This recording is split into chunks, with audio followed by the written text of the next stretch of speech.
अस्सलाम वालेकुम नाज़रीन गिरामी। इस वीडियो को और प्रतापगढ़ी साहब की इस नज़्म को देखने के बाद मोदी जी ना तो लिबास खरीद पाएंगे ना बच्चे। तो बच्चे के बारे में तो जो बातें की हैं इसने बहुत ज़बरदस्त हैं और मोदी साहब को हिंदुस्तान का चौकीदार बना के रख दिया।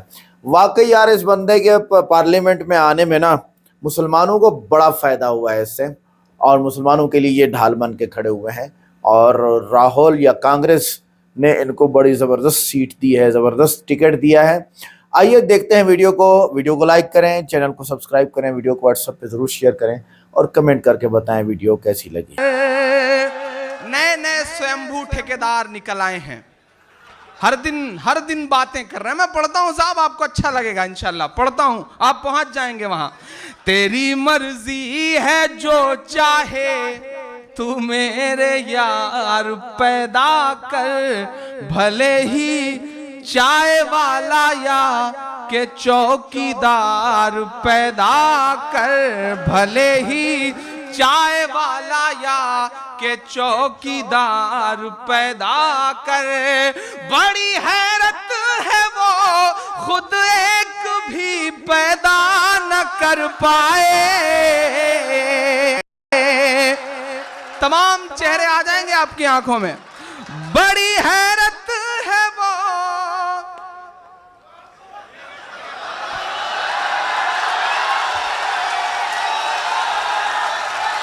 वाह वाह वाह वाह,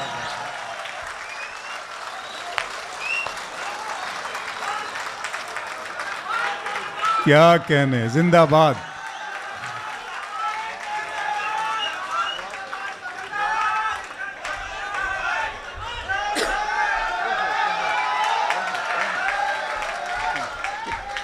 भले ही चाय वाला या के चौकीदार पैदा कर। बड़ी हैरत है वो खुद एक भी पैदा न कर पाए, जो हर भाषण में कहते हैं कि बच्चे चार पैदा कर, जो हर भाषण में कहते हैं के बच्चे चार पैदा कर। हमारी आंखें कैसा कैसा मंजर देख रही हैं साहब। एक सूट है जिसकी बोली लग रही है तो वह 4 करोड़ से ज्यादा में जा रही है, लेकिन साहब हमारी आंखें एक और शर्मनाक मंजर दूसरी तरफ देख रही हैं कि छत्तीसगढ़ में मारे गए सैनिकों की वर्दियां 3 दिन तक कूड़े के ढेर में पड़ी रह रही हैं, कोई पूछने वाला नहीं है। अजब सी बेहिसी है, उसका दामन नम नहीं होता कि उसके फेंकने का सिलसिला भी कम नहीं होता। जो कल तक कुत्ते के पिल्लों का भी मातम मनाता था, उसे अब सैनिकों की मौत का भी गम नहीं होता, उसे अब सैनिकों की मौत का भी गम नहीं होता। कभी कभी लगता है किससे बात की जाए, किससे अपना दर्द बयान किया जाए, तो मन करता है उस व्यापारी से बात करूं जिसने 4 करोड़ से ज्यादा में एक सूट खरीदा, चूंकि वो किसी का उतारा हुआ था। मैं मिसरे पढ़ता हूं, अगर आप सब लोग वतन से मोहब्बत करने वाले लोग हैं, आप सारे लोग अपने अपने सैनिकों से प्यार करने वाले लोग हैं, वतन के लिए लड़ने वालों से प्यार करने वाले लोग हैं, मैं 4 मिसरे पढ़ता हूं साहब। और अगर सच लगे तो अब तक की आपकी सबसे बड़ी दुआएं मांगता हूं। मैं उस व्यापारी से बात कर रहा हूं जिसने 4 करोड़ से ज्यादा खर्च किया एक सूट के लिए। उससे कहता हूं कि बुढ़ापा क्या खरीदा है, जवां मर्दी खरीदो तुम। बुढ़ापा क्या खरीदा है, जवानी भी खरीदो तुम, जवां मर्दी खरीदो तुम। वतन के चाहने वालों की हमदर्दी खरीदो तुम, वतन के चाहने वालों की हमदर्दी खरीदो तुम। सियासी शख्स की उतरन को लेने से तो बेहतर है। अब देखता हूं हिंदुस्तान कितना आपकी रगों में दौड़ता है। सियासी शख्स की उतरन को लेने से तो बेहतर है वतन पर मरने वाले शख्स की वर्दी खरीदो तुम। वतन पर मरने वाले शख्स की वर्दी खरीदो तुम, वतन पर मरने वाले शख्स की वर्दी संजय भाई थोड़ा सा खरीदो तुम। बहुत अच्छा सुन रहे हैं आप। मैं 4 मिसरे और पढ़ता हूं। जिस मिट्टी से आया हूं, जिस गांव से आया हूं, उसकी खुशबू आप तक पहुंचाने की कोशिश करता हूं। पढ़ता हूं, सुनेगा। तुम्हें मदहोश जो कर दे वो जादू साथ लाया हूं, तुम्हारे चाहने वालों के आंसू साथ लाया हूं, तुम्हारे चाहने वालों के आंसू साथ लाया हूं। मेरे परदेसियों सौगात देने के लिए तुमको मैं अपने गांव की मिट्टी की खुशबू साथ लाया हूं, मैं अपने गांव की मिट्टी की खुशबू साथ लाया हूं। और किसी ने टूटते सपने बिखरती शाम भेजा है, किसी ने टूटते सपने बिखरती शाम भेजा है, किसी ने अपनी आंखों का छलकता जाम भेजा है, किसी ने अपनी आंखों का छलकता जाम भेजा है। हमारी ईद को रंगीन करने अब तो आ जाओ, किसी ने आंसुओं के साथ ये पैगाम भेजा है, किसी ने आंसुओं के साथ ये पैगाम भेजा है। और 4 मिसरे इसी तसलसल से पढ़ता हूं कि किसी के हाथ का कंगन खनक ना भूल बैठा है, किसी के हाथ का कंगन खनक ना भूल बैठा है, कोई सिंगार करके भी महक ना भूल बैठा है। चले आए हो जब से छोड़कर तन्हा किसी को तुम, अब उसके सर का आंचल भी सरक ना भूल बैठा है, अब उसके सर का आंचल भी वाह वाह वाह वाह, सरक ना भूल बैठा है। और चले आओ किसी की जुल्फ का बादल बुलाता है। बहुत अच्छा है, वाह वाह वाह वाह। चले आओ किसी चले आओ किसी भाई शायरी हो रही है वाह वाह। का बादल बुलाता है, तुम्हारी याद में होकर कोई पागल बुलाता है, तुम्हारी याद में होकर कोई पागल बुलाता है। बुलाती है किसी की संदली बाहों की बेचैनी,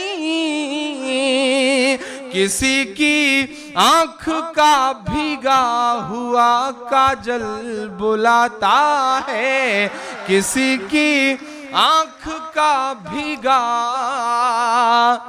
हुआ काजल बुलाता है।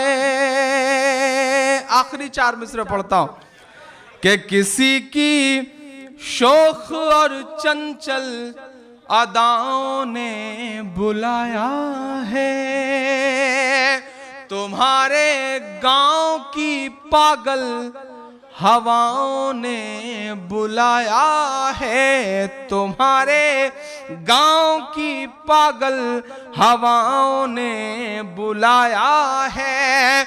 हमेशा ढूंढती हैं तुमको बूढ़े बाप की आंखें, हमेशा ढूंढती हैं तुमको बूढ़े बाप की आंखें। चले आओ तुम्हें माँ की दुआओं ने बुलाया।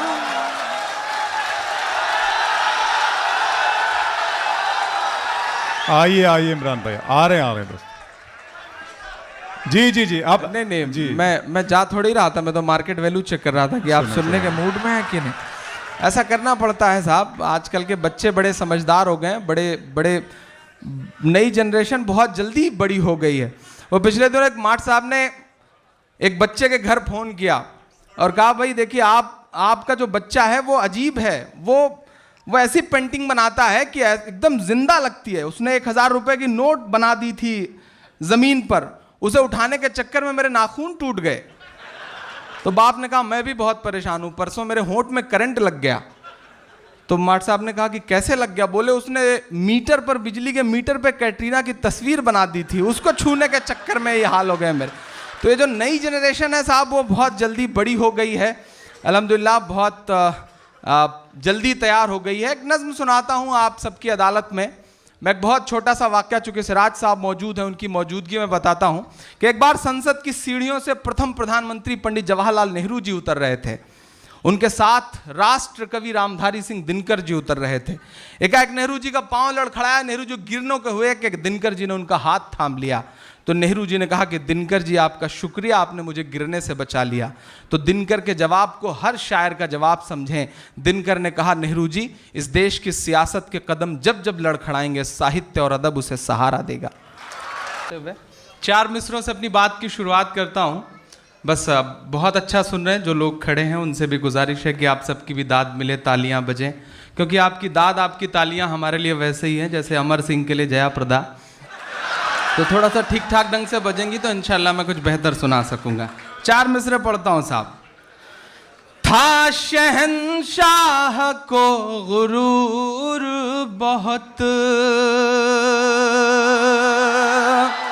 बहुत अच्छा सुना आपने, बहुत अच्छी शायरी सुनी है। थोड़ी देर बदमाशी सुनिए, पढ़ता हूं सुनिएगा। था शहंशाह को गुरूर बहुत, रब ने उसका गुरूर तोड़ दिया, रब ने उसका गुरूर तोड़ दिया। छाती थी 56 इंच की उसकी, मैं जानता हूं आप बहुत मोहब्बत वाले लोग हैं। छाती थी 56 इंच की उसकी, लालू ने उसको भी सिकोड़ दिया, लालू ने उसको भी सिकोड़ दिया। 4 मिसरे और पढ़ता हूं कि दूध ने चाय को हरा डाला। बहुत बहुत प्यार से सुन रहे हैं, बहुत अच्छा सुन रहे हैं आप। ये जो 3-4 रो है ये कसम खा के बैठे हैं कि दाद नहीं देंगे। बड़े लोग हैं, जल्दी दाद वाद देते भी नहीं है। इन्होंने ज्यादातर कामों के लिए आदमी रखे हुए हैं। अल्हम्दुलिल्लाह बड़े लोग हैं तो घर पे नौकर हैं, तो दाद वाद देने के लिए भी मुझे लग रहा है इन्होंने किसी को रखा हुआ है। गुजारिश करूंगा कि आज थोड़ा सा आप दायरे तोड़ेंगे तो इंशाल्लाह बेहतर हो सकेगा कुछ। पढ़ता हूं साहब। दूध ने चाय को हरा डाला, सच ने अन्याय को हरा डाला, कर दिया ये बिहार ने साबित। अब एक हाथ उठे। कर दिया ये बिहार ने साबित, भैंस ने गाय को हरा डाला, भैंस ने गाय को हरा डाला, सच ने अन्याय को हरा डाला। चचा की भी दुआएं मिली। आमिर भाई को बहुत मुबारकबाद दूंगा, उस्मान साहब को बहुत मुबारकबाद दूंगा, संजय सक्सेना साहब की दुआएं इस मुशायरे को इन्होंने जिस तरह से जोड़ा है उसके लिए भी उन्हें बहुत सारी मोहब्बतें, बहुत सारा प्यार। बहुत अच्छा आप सुन रहे हैं, बहुत मोहब्बतों से सुन रहे हैं। आइए 4 मिसरे और पढ़ता हूं। चचा का हुक्म है कि पहले फिर से पढ़ो इसे। पढ़ता हूं, चचा का हुक्म है तो मैं टाल भी नहीं सकता। दूध ने चाय को हरा डाला, सच ने अन्याय को हरा डाला, कर दिया ये बिहार ने साबित, कर दिया ये बिहार ने साबित, भैंस ने गाय को हरा डाला, भैंस ने गाय को हरा डाला। क्या कहने इमरान भाई। बंटी सरदार साहब बैठे हैं तो ऐसा लग रहा है कि पूर्व प्रधानमंत्री मनमोहन सिंह जी के ऑफिस से भी कोई आया हुआ है, तो उनकी भी मौजूदगी को सलाम करता हूं। बहुत खूबसूरत, बहुत बहुत प्यारी महफिल है। सिराज साहब की अगुवाई में, उनकी क़यादत में ये खूबसूरत सा मुशायरा चल रहा है। मैं 4 मिसरे पढ़ता हूँ। मैं जो महसूस करता हूँ आपके दर्द को, अपने दर्द को, उसे ज़ुबान देने की कोशिश करता हूँ। 4 मिसरे पढ़ता हूँ। हमारे देश के साहब पड़ोसी मुल्क जाते हैं तो नवाज शरीफ साहब की माँ के पैर छूते हैं। अच्छा लगता है कि उन्होंने हिंदुस्तानी तहजीब को दुनिया के सामने रखा। वो अमेरिका जाते हैं तो फेसबुक के ऑफिस में जा कर के माँ को याद करके रोते हैं। अच्छा लगता है। लेकिन साहब, हिंदुस्तान में भी बहुत सारी और माएँ हैं। मैं 4 मिसरे पढ़ता हूँ, अगर सच लगे तो आपकी दुआएं मिलें। पढ़ता हूँ, सुनेगा। फजा में उड़ रहे जहरीले जुगनू क्यों नहीं दिखते,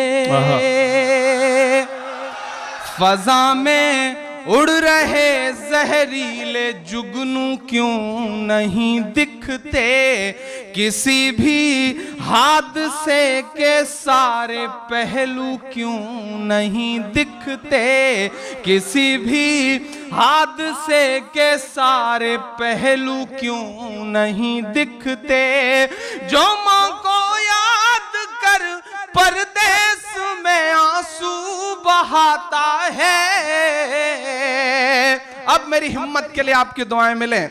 जो माँ को याद कर परदेस में आंसू बहाता है, उसे अखलाक की अम्मी के आंसू क्यों नहीं दिखते। बहुत अच्छे इमरान, वाह वाह वाह, अखलाक की अम्मी वाह वाह वाह वाह, के आंसू क्यों बहुत सच्ची बात। क्या कहने हैं, क्या कहना। अखलाक की अम्मी के आंसू क्यों नहीं दिखते, फजा में उड़ रहे। बहुत शुक्रिया। चचा ने दुआएं दी हैं, बस आपकी दुआएं मेरे लिए बहुत बहुत बड़ी हैं। अल्लाह आपकी दुआओं के सदके में सलामत रखे, बचा के रखे। पढ़ता हूँ, सुनेगा। फजा में उड़ रहे जहरीले जुगनू क्यों नहीं दिखते, किसी भी हादसे के सारे पहलू क्यों नहीं दिखते, जो माँ को याद कर परदेस में आंसू बहाता है, उसे अखलाक की अम्मी के आंसू क्यों नहीं दिखते, उसे अखलाक की अम्मी क्या कहने इमरान भाई, वाह वाह वाह वाह, के आंसू क्यों नहीं दिखते। और शहीदों का लहू बेआबरू करके चले आए। तो नाज़रीन गिरामी, यहाँ इस दर्द भरी दास्तान के अंदर जो बातें प्रतापगढ़ी साहब ने की हैं और वाकई ये बातें सच्ची हैं, कि देखें, एक बात तो है कि तेरी मर्जी है, जो चाहे तू मेरे यार पैदा कर।